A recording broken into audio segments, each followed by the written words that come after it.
আমি ওকে বিশ্বাস করে আমার বাচ্চা ওর কাছে রাখছি। আর ভুল হয়েছে, আল্লাহ না করুক বড় সতীন যদি কিছু একটা করে ফেলতো। আজকে আমি বলে দিলাম, যদি বড় সতীনের সংসার কখনো ভাঙে বা কিছু হয়, সেটার দায়ভার শুধুমাত্র বড় সতীনের বাবার বাড়ির মানুষজনের। ওরা তো 10 জনে আমাকে 10 কথা বলে, আর আমি একজন, আমার পক্ষে আমি 10টা কথা বলি, এই কারণে হয়তো বা আপনাদের কাছে বেশি মনে হয় আমার কথাগুলা। আসসালামু আলাইকুম everyone, welcome back to my another new video. তো আজকে হয়তো বা আমার ভয়েস আমাকে দেখে আপনারা বুঝতে পারতেছেন যে মেজাজটা অনেক গরম হয়ে আছে। কি কারণে মানে কি বলবো, গত ভিডিওতে আপনারা দেখছেন যে আমি বড় সতীনের বাবার বাড়ি নিয়ে কিছু কথা বলছি। যেটা আমার সাথে ঘটবে সেটাই তো আমি বলবো, এর বাইরে তো আমি বানিয়ে বানিয়ে বা বেশি করে কোনো কিছু বলি না। কালকে তো আমি অর্ধেক কথা বলে গেছিলাম বড় সতীনের বাবার বাড়ি নিয়ে, আজকে পুরোপুরি কথা বলবো। আর অর্ধেক ওয়াশ করে গেছিলাম তাদেরকে, আজকে একদম পুরো ধুয়ে দিব। মানে তারা আমাকে পাইছি কি, আমি সংসারের ছোট, তারপরে বয়স কম, আমাকে যা ইচ্ছে তাই বলে তারা পার পেয়ে যাবে, এটা কখনোই হবে না। মানে তারা যে কাকে কি বলতে আসছে, কাকে চুপ করাইতে আসছে, নিজেরাও জানে না। মানে আমাকে ছোট পাইছে দেখে যেমন চায় তা বলবে, আমার এই সব কিছু সহ্য করে নিতে হবে। আরে ভাই, অনেক সহ্য করছি 4 বছরে। 4 বছরে আমি এত সহ্য করছি দেখে আজকে সাহসটা পাইছে। আজকে মানুষজন আমাকে এত কিছু বলতে পারে, ওর বাবার বাড়ির মানুষজন আমাকে ফোন দিয়ে থ্রেট দিতে পারে। তো যাই হোক, কালকে আর আমি হচ্ছে কি একটু একটু কথা বলি, সব কথা না ক্যামেরার সামনে বলি না, যার কারণে মানুষজন আমাকে সবসময় ভুল বুঝে যে আমি খারাপ। তো আপনারা আমাকে ভুল বুঝলেই কি আর ভালো বুঝলেই কি, তাতে আমার কিচ্ছু যায় আসে না। কারণ আপনারা ওই যে আপনাদের যেসব কথাগুলো আমি উচ্চারণ করলাম না, যে কথাগুলো না, ওইগুলো শুধু কমেন্ট বক্সেই লিখে যেতে পারবেন।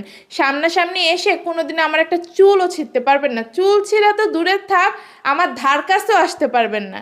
ওই কমেন্ট বক্সে যা একটু মনে করেন যে মন চায় বলে যায় আর কি, এরকম অবস্থা তাদের। কি আর বলবো, কথাটা একটু ভেগেই বললাম। তো মানে আমি কালকে কমেন্টগুলো দেখে পুরা মানে কি বলবো, আমার মেজাজটা এত খারাপ হয়েছে, আর এত হাসিও পাইতেছিল রাগের মাঝখানেও। আমাকে সবসময় সব কিছু বলে যেতে পারবে, শুধু আমি চুপ করে থাকবো কেন? আপনাকে একটা কথা বললে কি আপনি চুপ করে থাকবেন, না আরো 10টা কথা বলবেন? তো আমার ক্ষেত্রেও তো তাই, আমাকে একটা বললে আমি তো আরো 10টা ফিরেই বলবো, কারণ আমার সাথে তো কেউ নাই।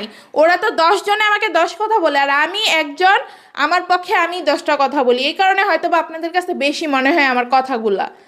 আমি তো আর দলবল করি না, ওই যে ক্যামেরার সামনে এসে আমার মন চাইছে আমি যা বলি বলে দিই ক্যামেরার সামনে এসে। কিন্তু বড় সতীন তো মনে করেন যে সামনাসামনি আমার এমন কিছু শত্রু তৈরি করতেছে, যারা আমাকে বিপদে ফেলবে, যারা আমাকে মনে করেন যে পাইলে কোনো একটা ক্ষতি করে দিবে, এইরকম ব্যবস্থা করতেছে সে।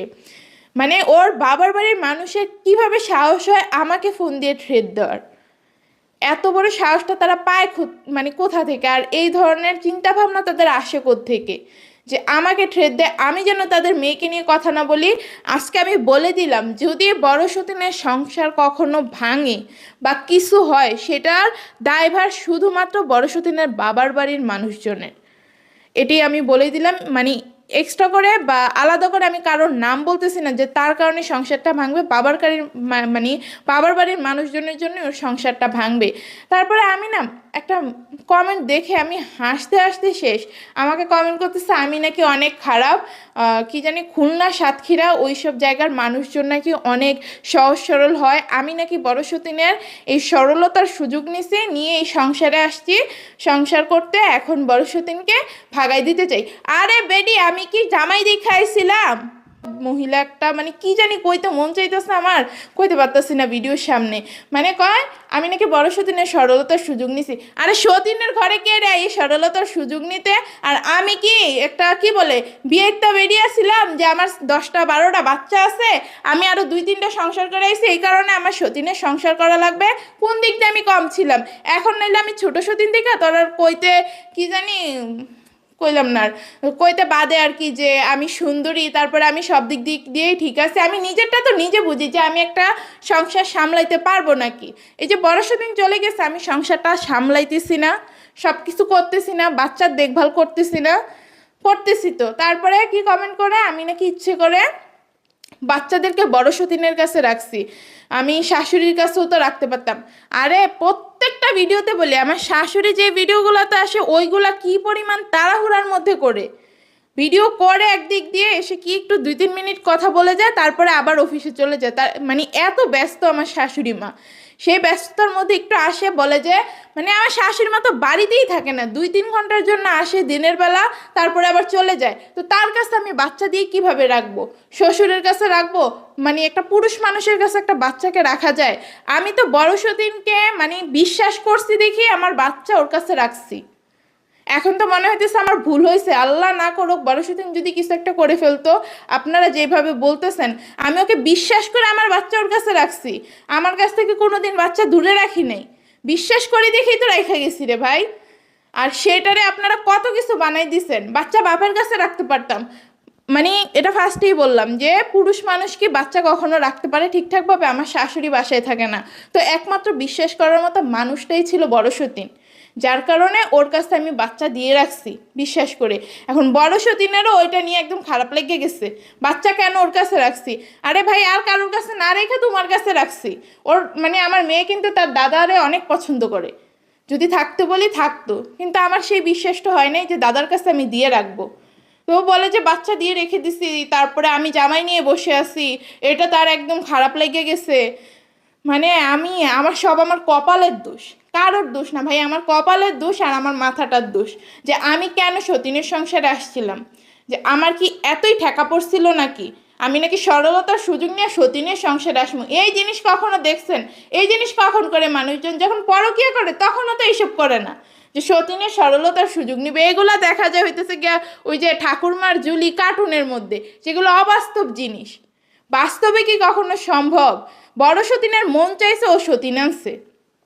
আর আমি মানে ওর প্রতি আমার ওই ধরনের টানটা কাজ করছে, বোনের মতো আমার মনে হয়েছে যে বড় সতীন মানে আমার আপন আপন, এরকম আমার মনে হয়েছে। এই কারণে বিশ্বাস করে এই সংসারে আসছি। আমি যে আমার বাপ মা প্রত্যেকটা মানুষরে মানে স্যাক্রিফাইস করে এই সংসারে আসছি। আমার বাবা মায়ের সাথে আমি একটা ব্লগে বলছি যে 9 মাস টানা কথা বলি নেই। তো সেই টাইমে যদি আমার কোনো একটা ক্ষতি করে ফেলতো বড় সতীন, তাইলে আমি কোন বিশ্বাস করে এই সংসারে আসছি, কতটা বিশ্বাস করে। আর আমি নাকি সব সময় আমার স্যাক্রিফাইসের কথা বলি, বড় সতীন অনেক স্যাক্রিফাইস করছে, তো বড় সতীনটা এত স্যাক্রিফাইসটা করতে বলছিল কে? আমারে যে বলেন আমারে এত স্যাক্রিফাইস করতে বলছে কে? সতীনের সংসারে আসতে বলছে কে? তাহলে বড় সতীনটা এত বড় স্যাক্রিফাইস করার কথা কে বললো? কে বললো ওদের সংসারে আনার? তো দুইজনের মাথার মধ্যে ভূত উঠছিল, বুঝেন নাই? এই কারণে সতীনের সংসার করার জন্য একদম উঠা পড়া লাগছিলাম। এখন মানুষের উল্টাপাল্টা কথা শুনতে হয়, তো বড় সতীনে তো কিছু শুনতে হয় না। ও যত পাগলামি ছাগলামি করুক না কেন, মানুষের কাছে ওইগুলোই ভাল লাগে। আর আমি যতই ভালো থাকি না কেন, আমারে খারাপই লাগে। কিছু কিছু আপুরা কমেন্ট করে যে আপু তুমি বড় সতীনকে নিয়ে কোনো কথা বইলো না, তারপরে তুমি চুপ থাকো, তুমি ভালোভাবে তোমার মতো ব্লগ করো। তা আমি ওইসব আপুদেরকে বলতে চাই, আপনাদের প্রতি অনেক ভালোবাসা, যে মানুষজন আমাকে এত খারাপ খারাপ কমেন্টের মাঝখানে আপনারা বলে যান যে আপু আমি তোমার পক্ষে আছি, আমি তোমাকে অনেক ভালোবাসি, আমি জানি যে তুমি ঠিক। তো তাদের প্রতি আমার অনেক অনেক ভালোবাসা। তো আমি যেটা বলতেছিলাম, আমার ভালোবাসার মানুষদের প্রতি আমার অনেক ভালোবাসা। আর বলতে চাই, আমাকে যে চুপ করতে বলেন, বড় সতীনকে নিয়ে কিছু বলতে না বলেন, আমি কিভাবে না বলে থাকি বলেন? বড় সতীন আপনারা তো ক্যামেরার, ওই যে বললাম আমার যা মন চায় আমি সব ক্যামেরার সামনে বলতেছি, কিন্তু বড় সতীন প্রতিটা মুহূর্তে আমার আশেপাশের বা আমি যাদেরকে কাছের মানুষ মনে করি সেই মানুষগুলোর কাছে আমাকে প্রতিটা পদে পদে খারাপ বানানোর চেষ্টা করা হচ্ছে। জামাইকে আল্লাহ জানে কি না কি কান পড়া দেয়, সারাদিন আমার সাথে উল্টাপাল্টা আচরণ করতেই থাকে। আর আপনারা বলেন যে আমি নাকি একা একা স্বামী নিয়ে অনেক সুখী আছি। তো তাদের কাছে মানে আসলে আমার বলার মতো কিছু নাই। তো যেই মানুষটা আমার সংসার ভাঙতে চাইবে তাকে নিয়ে আমি কেন কথা বলবো না? প্রতিটা মুহূর্তে মুহূর্তে তো আমার সেই কথাগুলো মনে পড়বে আর রাগ উঠতে থাকবে। আপনার উঠতো না? আপনি বলেন তো, আপনার উঠতো না? যদি এমন একটা মানুষ আপনার মানে সংসারে ক্ষতি করতে চাইতেছে, আপনার কাছের মানুষ যাকে আপনি অনেক আপন ভাবতেন, যার জন্য এত স্যাক্রিফাইস করছেন, জীবনে তো এত স্যাক্রিফাইস করবেন না বান্ধবীর জন্য। তো অনেকে আবার বলছেন কি যে বান্ধবী জামাইয়ের সাথে সংসার করব, তখন আমার কেমন লাগে নাই? ভাই মানে আমি তো চিন্তা ভাবনা করছি অন্য দিক থেকে। বড় সতীনের চিন্তা ভাবনাটা যেমন ছিল, মানে 2 বছর সংসার করার পরেও যে সতীন আনলে সব কিছু অনেক সুন্দর হবে, একাকিত্ব থাকবে না। আমি ছোটবেলা থেকে সবসময় একাকিত্বে বড় হয়েছি। আমার কোনো বোন ছিল না, কারোর সাথে তেমন একটা মিশতে পারতাম না। বড় 2টা ভাই ছিল, বিশেষ করে বড় ভাই অনেক শাসনে রাখতো, কারোর সাথে তেমন মিশতে দিত না। সারাদিন মনে করেন যে ঘরে বসে আমার কাটাইতে হইতো।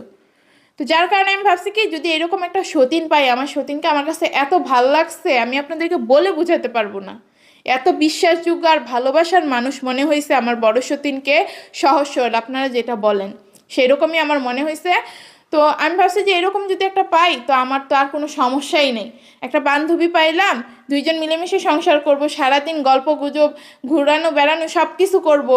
তো এইসব ভেবে হচ্ছে সংসারে আসা, কোনো প্যাচগোজ নিয়ে আসি নাই। প্যাচগোজ যদি থাকতো ভাই সতীনের সংসারে আসতাম না। আর সতীন নিয়ে 4 বছর সংসার করার তো কথাই আসে না। আর মানে আমি নাকি একলা সংসার করার জন্য এখন এইসব করতেছি, তো 4 বছর পরে এসে আমার কেন মনে হবে এখন আমার একলা সংসার করতে হবে? আমি তো জামাই দেখে আসি নাই, কিছু দেখে আসি নাই। আমার কেন মনে হবে যে আমার মানে একলা জামাই নিয়ে সংসার করতে হবে? আগে তো কোনো একটা সংসারও ছিল না, ভাগাভাগি সংসার আমি শুরু থেকে করে আসছি, এটাই আমার সয়ে গেছে। আমার দরকার নাই আলাদা সংসারের। বড় সতীনের মানে কি বলবো, নাইচা গাইয়া সতীন আনছে, এখন আর তার ভাল লাগে না আর কি সতীনের সংসার করতে। তারও 4 বছর পরে মনে হয়েছে যে সতীন নিয়ে সংসার করা যাবে না, কিন্তু আমার ক্ষেত্রে তো এমন নাই। তো ও আরও ভাবছে হয়তো বা ওর ছেলে আছে, ছেলের কি বলবো হ্যাডমটা দেখাবে। তো এইসব দিয়ে কোনো কাজ হবে না। বাবার বাড়ি থেকে আমাকে থ্রেড পাঠাও প্রতিনিয়ত, যাই করো, আমার মুখ কখনো বন্ধ হবে না। এটা আমি বলে দিলাম, কালকের ভিডিওতেও বলছি, কাকে যে তোমরা থ্রেড মারছো সেটাই তোমরা জানো না। আমার মুখ কখনোই বন্ধ হবে না, যেটা ভুল আমি সেটা ভুল বলেই যাব। তো যাই হোক, ব্লগটা এখানে শেষ করতেছি। আজকে মেজাজটা খুবই খারাপ ছিল, মানে আমি যাই করি না কেন আমি সবসময় খারাপ থাকবো। এই যে বলেন আমি ভালো ভালো ভিডিও কেন বানাই না, ভালো ভিডিওতে এসে যখন আমাকে এই খারাপ কমেন্টগুলো করবে সেটাকে আমার মেনে নিতে পারবো আমি? সম্ভব না তো একটা মানুষ হিসেবে। আর আমার এত সহ্য করার কোনো প্রয়োজনই নেই। যেসব মানুষজন আমার কাছে এসে কিছু করতে পারবে না তাদের কথা আমার মনে হয় না গণায় ধরার কোনো দরকার আছে। তো ব্লগটা এখানেই শেষ করতেছি। বড় সতীনকে বলতেছি ভালোই ভালো সংসারে চলে আসো, আর কোনো ঝামেলা করো না, ঠিক আছে? আমার রাগটা আর বাড়াইও না, তাইলে কিন্তু ওই যে বলেই দিছি যে তোমার সংসার যদি ভাঙে তার জন্য একমাত্র দায়ভার থাকবে তোমার ফ্যামিলির, বাবার বাড়ির ফ্যামিলির।